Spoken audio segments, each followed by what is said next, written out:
Vamos a hablar esta noche también con dos senadores, uno del oficialismo, otro de la oposición, porque se viene además el tema de las facultades delegadas que va a pedir el gobierno. Lo ratificó la presidenta esta noche en este mensaje a través de sus redes sociales. Y vamos a invitar a Víctor Flores, de Fuerza Popular, vocero alterno, y a Jaime Delgado, que también es vocero de Ahora Nación. Por favor, señores. Muy amable, gracias. Muchísimas gracias, senador. Encantado. Por favor, tome asiento. Pedro, Don ¿cómo Jaime, está? Buenas gusto noches. verlo después de algunas lunas.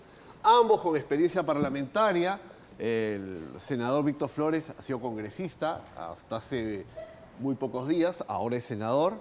Igual hablamos de Jaime Delgado, ustedes lo recordarán, como parlamentario entre los años 2011 y 2016. Así es. Muy abocado a los temas de defensa del consumidor. Y vamos a hablar aquí de algo que nos interesa mucho, es ¿habrá o no facultades delegadas al gobierno para que pueda legislar en materias urgentes? Ha señalado seguridad ciudadana, fomento de la formalización, promoción del empleo, aunque se han hablado algunos derechos laborales que han estado sobre la mesa. Antes que nada, señores, buenas noches nuevamente. Gracias por estar aquí. ¿Habrá o no delegación de facultades? ¿Qué dice el oficialismo? ¿Ya están trabajando en ello? ¿Ya en diputados están convenciendo a las bancadas para que se otorguen estas facultades delegadas? Bueno, primero que nada, muchas gracias por la invitación. Por En favor, primer lugar. gracias. En segundo lugar, también quería yo empezar diciendo de que ha habido un nuevo sismo. Sí, claro, ahora. Y ese sismo hace unos realmente... minutos, 5.7 también. 5.7, ¿no? Y eso nos indica que debemos poner las alertas, ¿no?, sobre la protección de las ciudades, de los ciudadanos también. Y el Estado tiene que estar presto a acudir a, digamos, a esas labores de salvataje. Para dar la información concreta, simplemente 8:42 de la noche, magnitud 5,7. Esto ha sido en Aucayacu, Leoncio Prado, en Huánuco. Las autoridades ya están en el lugar también reportando si hay damnificados o algún daño material o personal que lamentar. Esperemos que no. Pero volviendo al tema. Eso por un lado. Y por otro lado, lo que yo creo, ¿no?, y lo que yo percibo también, después de la experiencia de 5 años de parlamentario como congresista, lo que yo percibo es que, por ejemplo, el otro día escuché que la alianza que habían hecho para la mesa directiva simplemente ya había dejado de estar activa. La alianza de oposición. La alianza de oposición. Ahora se lo vamos a preguntar a Jaime Entonces, Delgado. ¿y eso qué significa? Significa algunas cosas positivas también, porque de hecho hay gente muy valiosa, ¿no?, en los otros grupos, ¿no? Ahora Nación, ¿no?, etcétera. Entonces, eso es lo que nos interesa a nosotros. Nos interesa a nosotros tender puentes, porque definitivamente el Perú no puede parar, el Perú no puede hacer un hipo o un traspiés, o un tropezón, de ninguna manera. Tendiendo los ¿no? puentes para obtener esa delegación de facultades. Yo creo que la gente, digamos, de esas agrupaciones, Están trabajando en de ello. hecho que está trabajando también ellos mismos, ¿no?, en darle continuidad al modelo económico, porque no nos olvidemos que el modelo económico es el que importa. Si nosotros cambiamos el modelo económico, lamentablemente el resultado va a ser Pero hay catastrófico, sectores ¿no? políticos que consideran que hay que hacer ajustes o cambios al modelo económico. Sin duda. Vamos a trasladarle la pregunta a Jaime Delgado de Ahora Nación, porque ¿cómo están tomando en la oposición este anuncio de la presidenta Fujimori y sus ministros que están trabajando en un pedido de facultades delegadas al Congreso? Bueno, ¿Hay una buena recepción? ¿Hay distancia? ¿Cuál es el...? en primer lugar, ninguna alianza se ha roto. Este acuerdo que hemos tenido las 4 bancadas para equilibrar el poder nos fue muy bien en diputados. Así es, tenían los votos de sobra. Y ustedes saben qué pasó en senadores y la verdad que quedamos muy frustrados, fastidiados por lo que sucedió. Pero nosotros continuamos coordinando muchos temas. No tenemos que coincidir porque este acuerdo que hemos tenido no significa que vamos a tener el mismo pensamiento, ni mucho menos, pero estamos coordinando precisamente para hacer una oposición y hacer un equilibrio en el poder. Era una alianza para la mesa directiva del Senado. Para la mesa directiva además, pero para garantizar el equilibrio en el poder, porque somos los 4 grupos de oposición. Y no es una oposición destructiva que va a obstaculizar, ni mucho menos. Es una oposición responsable, crítica y vigilante. En esa los línea, 4. ¿de qué va a depender de que el Congreso le otorgue esas facultades delegadas al gobierno? Va a depender de que el pedido sea puntual y acotado. No un cheque en blanco, no un conjunto de 100 pedidos sobre diversos temas. Hay un documento que ha estado circulando que Sí, no es un el borrador. oficial, por cierto. No. Entonces, cuando yo leo eso, decimos, oye, mejor nos vamos de vacaciones todos. Hemos venido a trabajar. Ustedes quieren legislar. Queremos legislar. Como diputados y como Nos Senado. han elegido para eso. Ahora, si hay cosas urgentes, perfectamente el Poder Sí Ejecutivo... reconoce que por sentido de urgencia y necesidad se pueden otorgar Si estas hay facultades. cosas muy puntuales y muy acotadas, queremos modificar el artículo tal para cosas, perfecto. O sea, no queremos predictibilidad, no queremos sorpresas.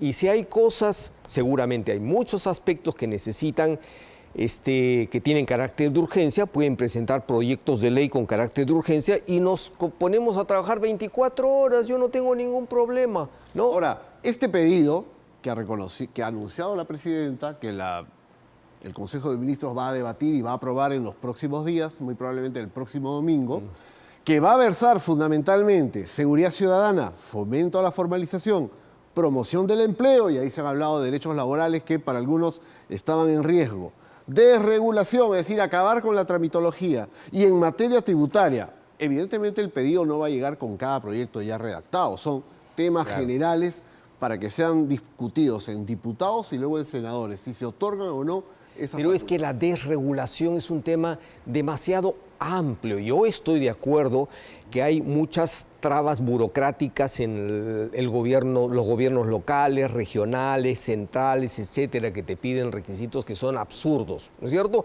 Por ejemplo, cada vez que quieres hacer un trámite, incluso en el Congreso, tienes que presentar partida de matrimonio con vigencia solo de 3 meses o 4 meses, creo. Es decir, se pasa no, y no tienes que sirve el volver. documento. Y quienes somos de ciudades distintas a Lima, los arequipeños nunca decimos soy de provincia. Ajá. No decimos soy del interior. Ok. ¿De acuerdo? Sí, porque, sí, los yo trabajo con varios porque arequipeños. los limeños también son de provincia, ¿no? Entonces, oye, tengo que otra vez tramitar. Pero ya no te la presenté. No, hay cosas absurdas. Pero hay otros requisitos que son necesarios para garantizar precisamente y custodiar la seguridad de los ciudadanos, Pero el tema ambiental, lo que nos etcétera, interesa etcétera. ahora, porque no conocemos todavía el proyecto, No conocemos, así es. no hay un no de entrada, no hay una negativa. No puede haber un no de entrada porque nosotros, repito, somos una oposición crítica, responsable y no vamos a obstaculizar lo que se necesita para la solución de los problemas. Ahora, pero para no trasladarle- cheque en blanco. No un cheque en blanco. Ok, para trasladarle la pregunta a Víctor Flores de la bancada de Fuerza Popular. Habrá que hilar fino, porque no ha faltado quienes han recordado cuando el gobierno de Pedro Pablo Kuczynski pidió una delegación de facultades, como el fujimorismo en el Congreso también tuvo observaciones, por no decir que colocó obstáculos en el camino. Algo de lo que la propia Keiko Fujimori luego también ha reconocido fue un exceso y un error. No caigamos en la discusión, sino saber, es necesario que estos puentes tengan una base sólida. Bueno, primero le comenzaría diciendo de que no hubo digamos, una situación medrosa para darle facultades. Sí se dieron facultades. Pero tomaron su y tiempo. no una vez, sino varias Se veces. revisaron Uno, dos, documentos, se dos. anularon algunas normas. Claro, dos. Con respecto a las facultades, no es algo nuevo. Todos los gobiernos, sobre Por todo lo general, las todos democracias las piden al inicio. occidentales, al entrar los primeros días de gobierno, necesitan facultades especiales, ¿no? Facultades legislativas para poder aplicar un poco el modelo económico que ellos vienen, dictando por calles y plazas durante la campaña electoral. O sea, no es una novedad. Yo me acuerdo mucho a Milei cuando empezó su gobierno, pidió facultades especiales y le negaron, como se dice, de plano. Entonces, poco a poco han ido convenciendo para que se puedan aplicar esas facultades y él pueda empezar a trabajar. ¿Hay problemas en Argentina? Sí, por supuesto que Por sí. ejemplo... Y nosotros lo que queremos y aspiramos es de que esas facultades legislativas sean dadas previo análisis, Por ejemplo. previo estudio. Vamos a aterrizar alguna de estas propuestas. Hago Claro, un sí, paréntesis. claro. Vamos a continuar, Aprovecho. pero para aterrizar un poquito en lo que se está planteando, para que la gente que nos ve entienda cuál es el meollo del debate, ¿no? Y de hecho que no va a haber cheque en blanco, Por ejemplo, sin duda. bueno, es bueno que lo diga el No, oficialismo. así va a ser. Fuerzas Armadas dirigiendo penales, administrando penales o patrullando calles y subiendo al sistema de transporte. Fuerzas Armadas, no la policía. ¿A usted le parece conveniente, adecuado? Mire, en algunas ocasiones, vamos a remitirnos al hecho común y corriente, ¿no? cuando la policía estuvo desbordada en algunos momentos, ¿qué decía la población? Que salgan las Fuerzas Armadas. Queremos que las Fuerzas Armadas le apoyen a la policía en la búsqueda de los delincuentes o en la protección de la ciudadanía. No, pues usted sabe que Entonces, eso tiene consecuencias legales. Eso me parece a mí, ¿no?, de que no está mal, siempre y cuando sea con facultades constitucionales y con facultades explícitamente delegadas a los militares. O sea, dentro de la ley. ¿Cuál es Así su punto de vista? Mira, las Fuerzas Armadas, y yo he sido soldado, yo he dicho mi servicio militar, están preparadas para la guerra. No están preparadas para enfrentar la delincuencia común ni enfrentarse a situaciones, digamos, ordinarias. La policía sí. Entonces, poner a las Fuerzas Armadas, como lo hemos venido viendo en algunas ocasiones, que pasan por tu barrio un pequeño, una tropa de soldaditos ahí diciendo, mira, delincuentes, por favor, estamos acá, no cometan delitos. Es un show, es para la fotografía. Ahora, poner soldados en los buses, ¿hay suficientes soldados para poner en cientos de miles de buses a nivel nacional? Entonces yo creo que lo que necesitamos es inteligencia, estrategia, tecnología para acabar con esta delincuencia organizada, mafiosa, terrible que nos está destruyendo. No poner soldaditos en la calle. El ejército puede intervenir algunas zonas muy puntuales, muy acotadas para apoyar a la policía. Pero no nos soltar a los soldados, por favor, para patrullar las calles como si esto va a resolver el problema. O incluso se ha hablado de que ellos dirijan, sean, digamos, los administradores de las cárceles en el Perú. Es lo que se ha dicho en estos días como parte de lo que se va adelantando como información. No están preparados para eso. El ejército puede servir en determinadas circunstancias para el apoyo, el trabajo que realiza la policía, los especialistas, pero no pretendamos sustituirlos, porque eso no va a funcionar.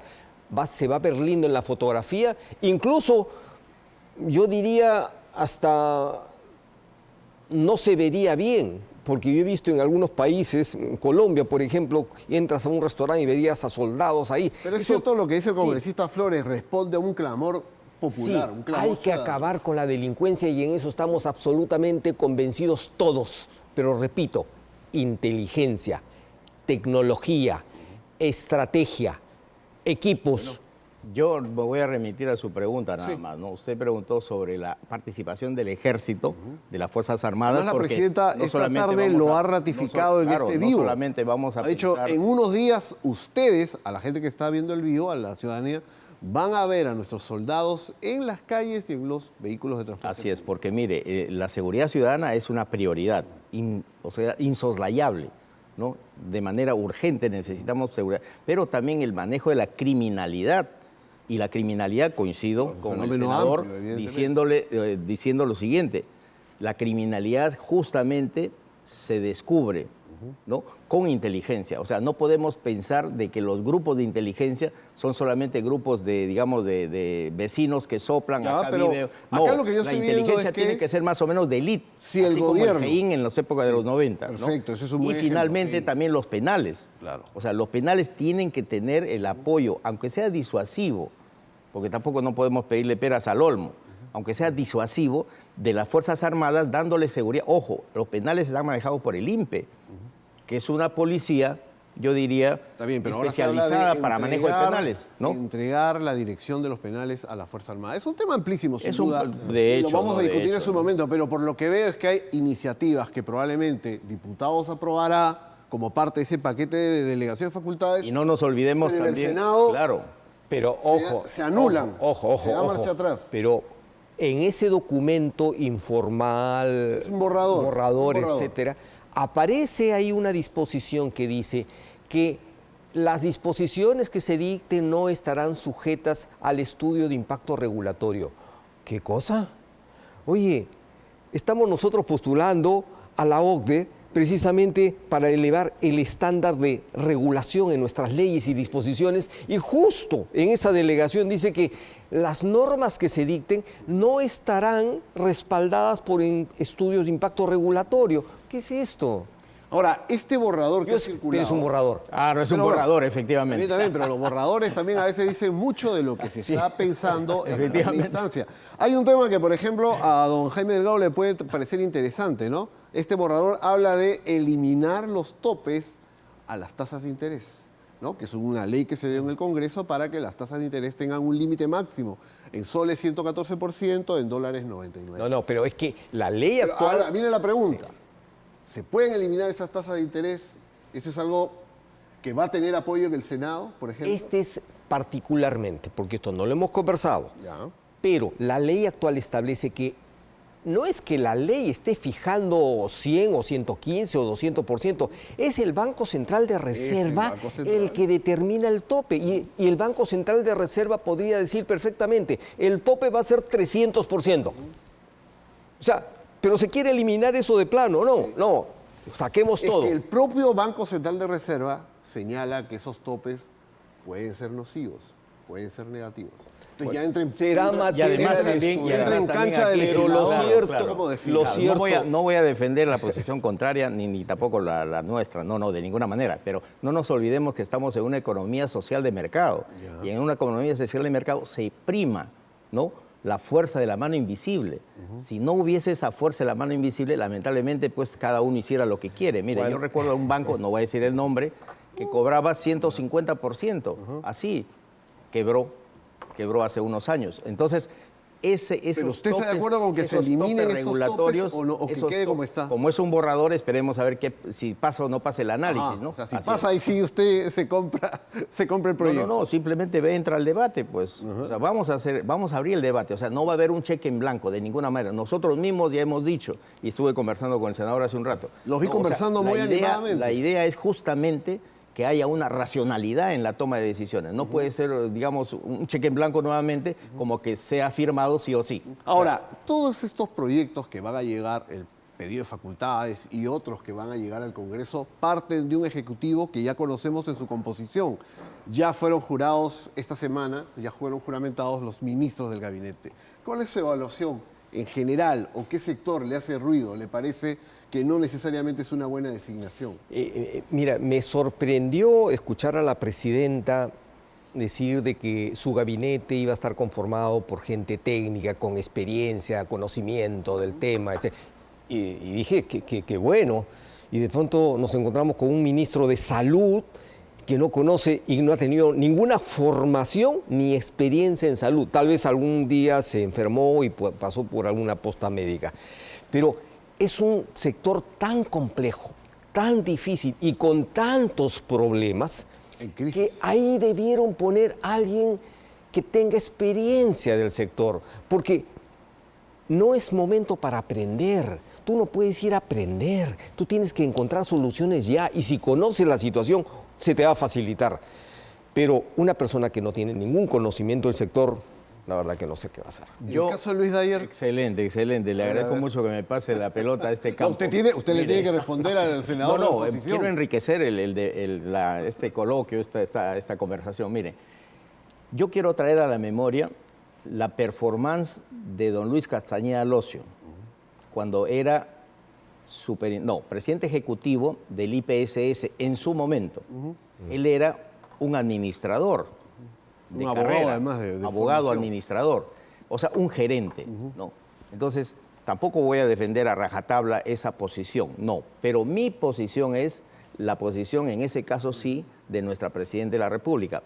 Yo elijo a los ministros porque son gerentes, gente ejecutiva que actúa en el campo, en la cancha, y son palabras de ella, porque necesito que estén 3 días a la semana en la cancha y 3 días en su oficina trabajando en conjunto. Pero tiene que ser un gerente, un ejecutor, porque observemos que en unos 10 años todos los presidentes ejecutivos y también los gerentes de salud y MINSA han sido pues médicos. Mayoritariamente Por supuesto médicos. que no voy a No hablar todos, más pero por sí. supuesto que no voy a hablar de los médicos, no. Pero el asunto está de que un sector tan sensible necesita un gestor. Y ese gestor es el que tiene que modelar un nuevo sistema para dar mejor servicio a la salud. Y en el caso del Ministerio de Economía, Elmer Cuba, que es una persona conocida en el mundo académico, en el mundo mediático también. Bueno, nosotros reconocemos, yo conozco a Elmer, reconocemos que es un tipo que tiene formación económica suficiente, ha sido miembro del Banco Central, por supuesto.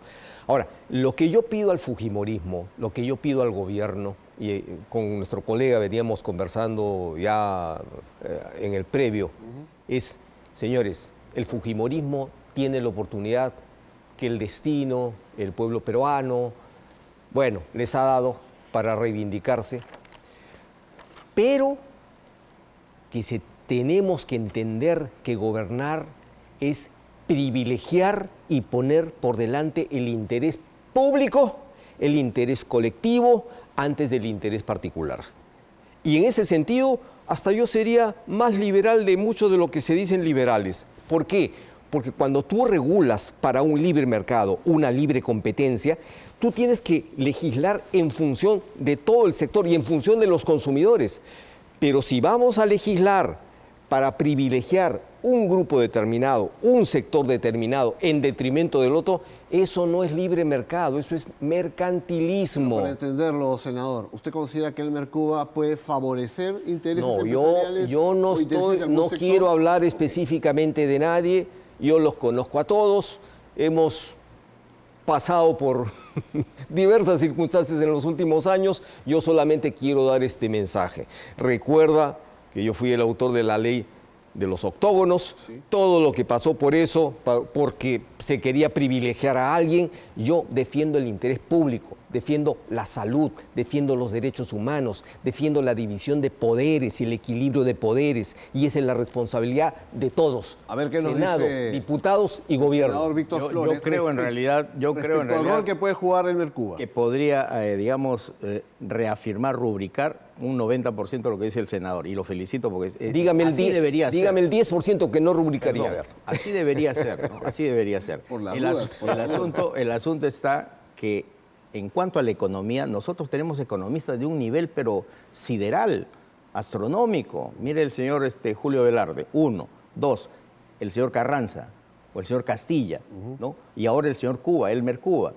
A propósito, él ha sido también miembro del Comité Consultivo de la Comisión de Economía del Congreso en este último periodo. Entonces, me parece a mí de que en ese escenario estamos muy bien representados.